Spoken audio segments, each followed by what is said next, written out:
Mr. James Watkins and Mr. PHawkins, both individuals who have quite a bit of information in reference to child support in the state of Tennessee. And of course, Mr. Watkins, let's have you and Mr. Hawkins to give us some information in reference to your background, your education, and some of your experiences. And then after this first segment is over, then we'll be able to get into the second segment dealing with child support in Tennessee. First, let's give you about 2.5 or 3 minutes to talk about your background, your education, and some of your experiences, and after which Mr. excuse me, Hawkins will do the same. All right. My name is James Watkins. I'm a 44-year-old male. My background is I'm the president of the Dads Against Destruction. It's a program we try to help dads change their lives around to making better choices and decisions where they're going in life. My background in education, I attended Whites Creek Comprehensive High School. I left school in 1991. I left from there. I didn't graduate, but I did a few years later, wound up getting my GED. Then after I received my GED, I went on off to college in Flathead Valley Community College. That's in Montana, Kalispell, Montana. So that's my education. And then what I have to deal with child support is I've been dealing with child support for over 20 years. I have 2 adult kids, and the situation with that is the way it's been explained to me is I'll be paying child support, the rest of my life due to the way the state has set things up to where that you're not just only paying child support, but you also paying interest fees and back this and back that, and to where I'm paying more to the state that I'm paying to the child support right now. And so in a real sense, what you're saying here, Mr. Hawkins, Mr. Watkins, is that the state of Tennessee has some issues dealing with child support that the two of you and Mr. Hawkins will be able to talk about. But first, let's get some information from you, Mr. Hawkins, Phil Hawkins, in reference to your background, education, and what really brought you to us this morning. Okay, good evening. I'd like to thank you for us being here. I'm Phil Hawkins, the CEO of Dads Against Destruction. What brought us here is that it's time for us to stand up, man up, and get this out. A lot of men don't even want to work no more these days. So we out here now trying to advocate for the men, to get the men back in the household and get the system back. Right now, the system trying to raise our kids, and it can't happen like that.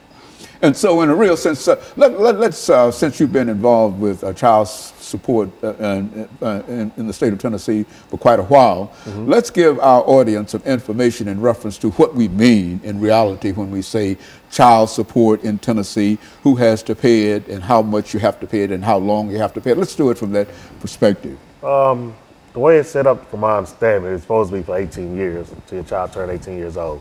Then it can go even further because of they're going to college and stuff.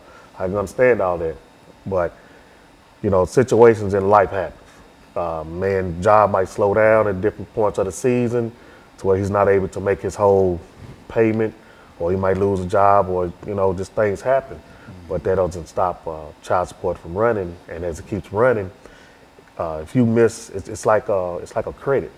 If you miss a payment, if you don't pay your whole full balance, they're gonna charge you a late fee. And this is how I feel about it, because I'm paying late fees every day, all day long, because of I'm just might be slow on getting the payment, makes me slow at work and stuff, and I'm not even making a payment. But it's just a system to where it's like it makes you feel like the state getting more out of it than the child is.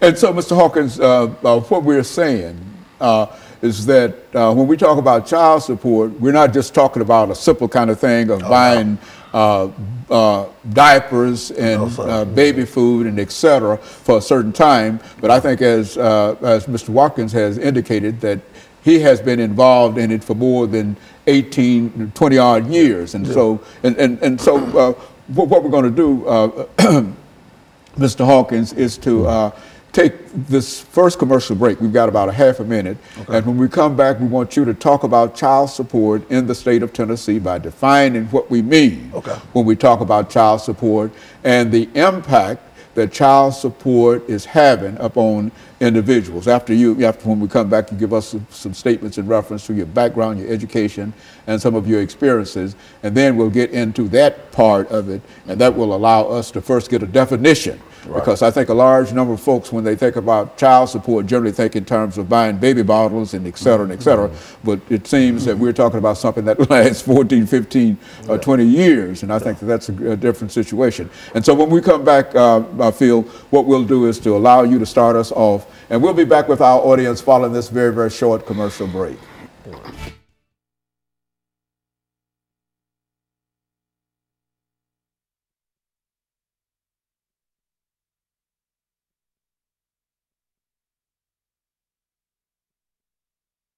About child support in Tennessee. This is where you start, because you're going to have 4 minutes at least before you turn it over to him. You listen to what he's saying, and anything that you think that you might be able to elaborate upon or whatever, or to expand it or whatever. I'm learning something, because I was of the impression that child support, you know, I know there might be some situations in reference to it, but I didn't know it was a lifelong kind of situation. A judge told me, he said, you'll be paying child support the rest of your life. One way or the other. Is It's that a program. way? That's what he told me. It's a program where the man can't win. Well, that's what, if y'all see some problems with the issue of child support and et cetera, we're not talking about something that we're trying to neglect children or whatever, and et cetera. But what we're trying to indicate is that it creates a problem for... big problem. I'm out there trying to get a bill passed, a law passed, to give men 90 days. Okay. Okay, so, anytime you're ready, though. Okay, so we're going to come back and...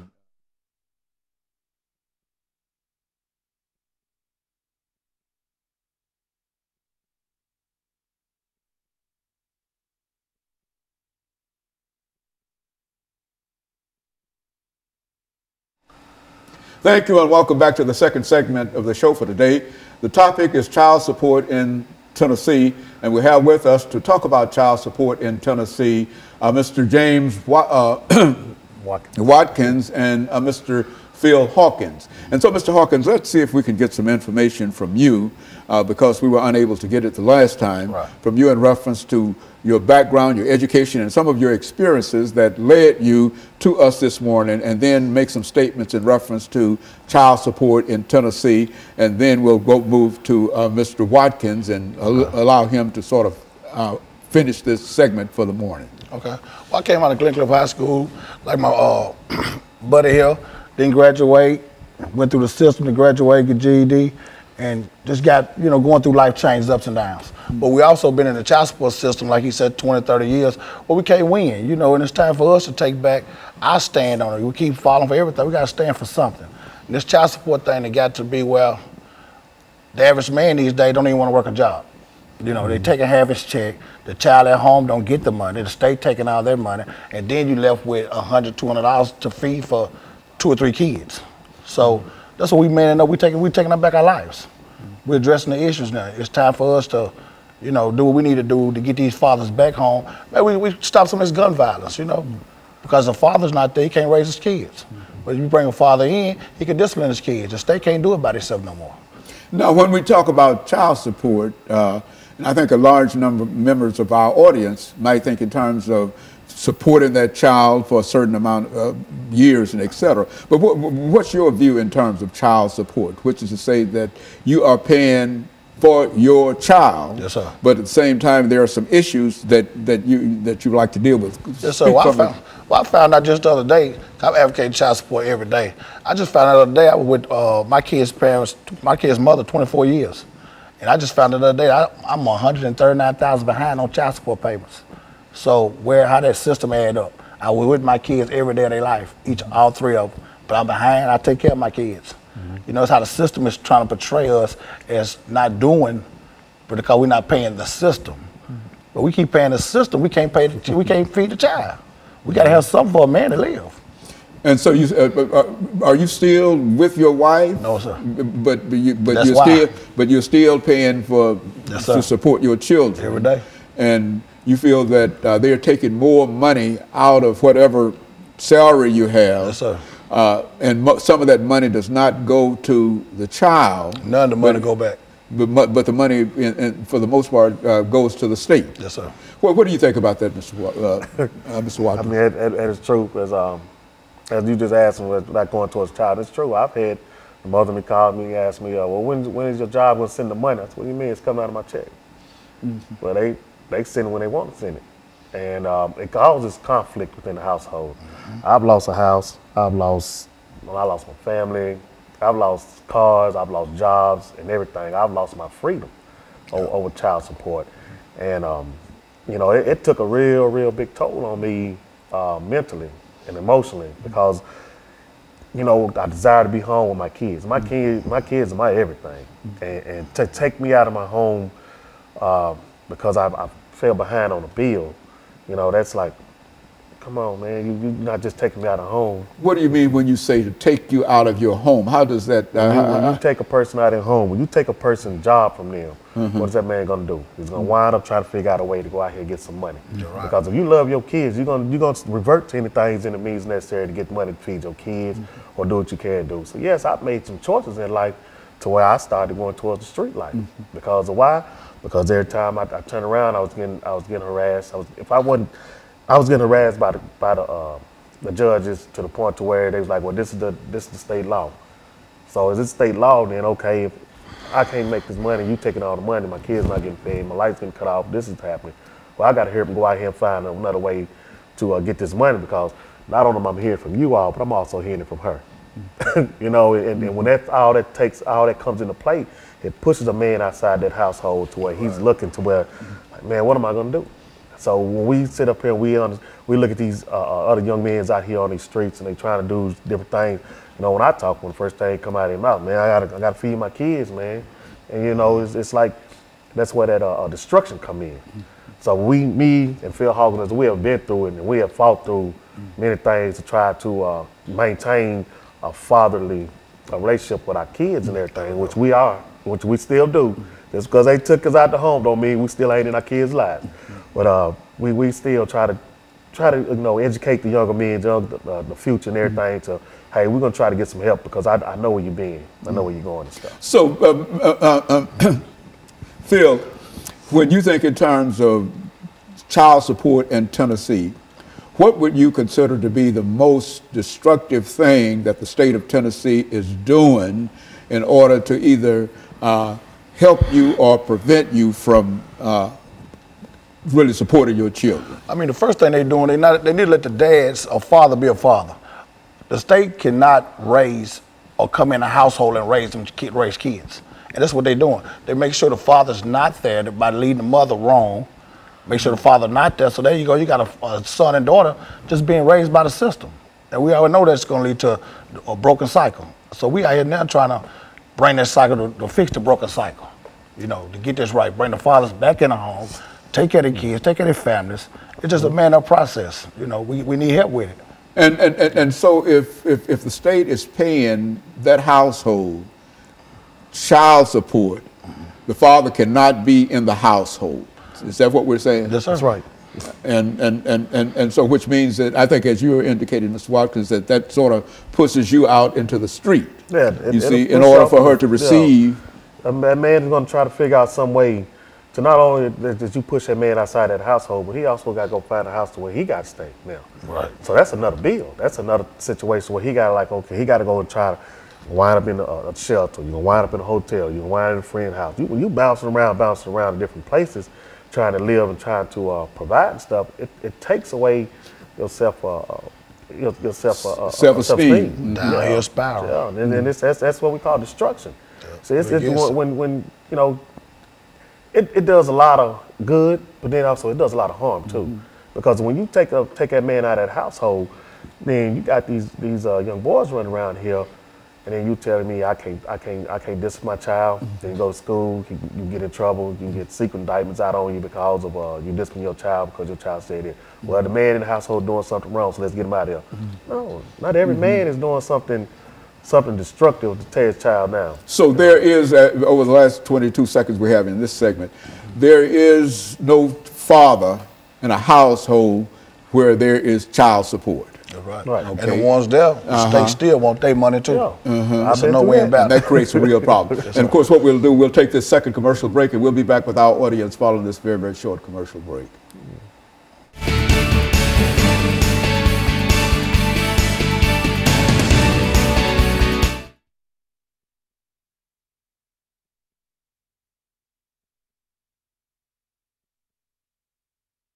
whatever you want to say in reference to it, because I mean, a lot of folks don't seem to understand this. I mean, when we say that he has to pay child support, we only think in terms of whatever child support that comes in. But the state takes that money.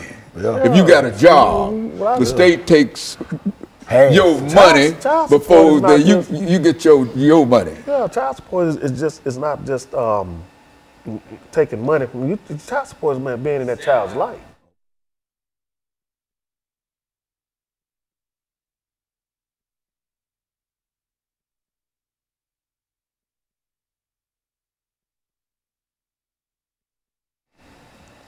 Thank you, and welcome back to the final segment of the show for today. We're talking to Mr. Hawkins and Mr. Watkins in reference to child support in the state of Tennessee. And let's see, Phil, if we can pick up with you this morning, and to have you to talk to our audience this morning about some of the issues that you have to face if you have to pay child support, and how long that child support can be, and et cetera. And then you say as much as you wish to about it over the next 10 minutes. And then Mr. Watkins will end us for the day with some of his observations in reference to it. Let's do it from that perspective. Right now, child support, currently you got to pay child support as long as that child is attending high school or they go to college, you still got to pay child support. And which in terms of that, it hurts the father, it hurts the whole family. We're trying to keep families together. We keep unity in the family, the mom and dad not arguing, everybody having, getting along. The kids can be more productive going to school. They're not listening to argument all night. The dad and mom having, everything going all right. But with this child support how it is now, it's just too much chaos in the home. The father not making the money he's supposed to make. He better can take care of himself. Then the state taking half his check, so he coming home with a half a check to take care of his family of 3 and 4. So that leads them to a broken cycle of despair. I mean, alcoholism, drug addiction, all that, comes in a part of it, because the man's get to the man, what can I do? I'm just out here, And we're just trying to change a lot of that. We got a program now. We're trying to do it 90 days. Get each father 90 days. No child support. 90 days to get themselves together. Get a job, get yourself together, stand up. And then the child support can start taking something out, work out a little modification program with the father, but you can still get a mother $100 a month. But that's a whole lot better than taking a man half a man check. It's giving a man some kind of hope that he can be productive, he can go home, he can buy his kids a decent pair of shoes, diapers or whatnot. But right now how they got it, we just losing battle. We have to reform this. And so, Mr. Watkins, there are a large number of men, not only African-American men, but specifically we're concerned about African-American men today in reference to what we're talking about here. But there are a large number of African-American men that get caught up in this system of child support. If they get a job, you're telling us, then whatever that pay is, the state intervenes and takes part of that money before he can get the. Is that what we're saying here? Yes. Talk about that. When a man comes, goes to court, I've been in court situations where a judge actually told me, I'm living in the household with my kids, the mother and everything, and asked me was I paying child support, and I said, yeah. I'm thinking they're going to say, okay, you in the household, so we're going to stop it. He asked the mother, was he helping? So, yeah. Turn around, the judge told me keep paying. That's just one of the situations. Another situation is when a woman can call, a man can get out of jail. After he done his 81 days, 82 days, he can get out of jail, and they'll give him a review date to go back to court. And in that review date, that woman has the ability to call the judge and say, I want to speed up the process. So if that man doesn't have a job within that time the judge has allowed, well, guess what? He's going out back to jail. So child support in the real sense has the ability to land folks almost immediately in jail, and then take half of the paycheck. And on top of that, not only that you go to jail, but you also still pay child support. Yeah, child sitting there. Still accumulating. So it's a law, they say, and there's nothing. It doesn't stop. It just does not stop. Just because you sit up there doing 90 days, 80 days, 6 months, 8 months, it doesn't matter. You're still gonna keep paying. You still gonna keep paying in one way or the other. While you sitting there in jail doing nothing, or you sit out here in the streets doing nothing, they still gonna want that money. Now the state done away with the father. What's going on with the kids at home then? You know, the father not here. What's going on with the kids? The son growing up, he watching the neighborhood drug dealer. The daughter growing up watching her brother with the money. She want a boyfriend with the money now. So go to a broken cycle. Here she goes, she's in the projects, she's pregnant with a couple of kids. The cycle continues. We have to reform this child support for, like you said, the black man, we're in trouble.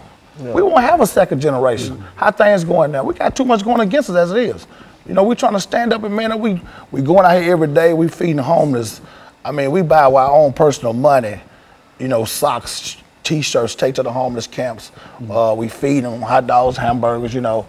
We go to the inner city, take over the kids, reading books at schools. We doing all this to show these kids that, you know, they look forward to seeing us. We got a junior Firebird football program coming up out of Pearl High School. We're with those guys every day, the little fellas. We teaching them along the way, you know, how to man up, how to be young men, you know, by reading skills and math skills. So it is things that men can do out here that we are positive.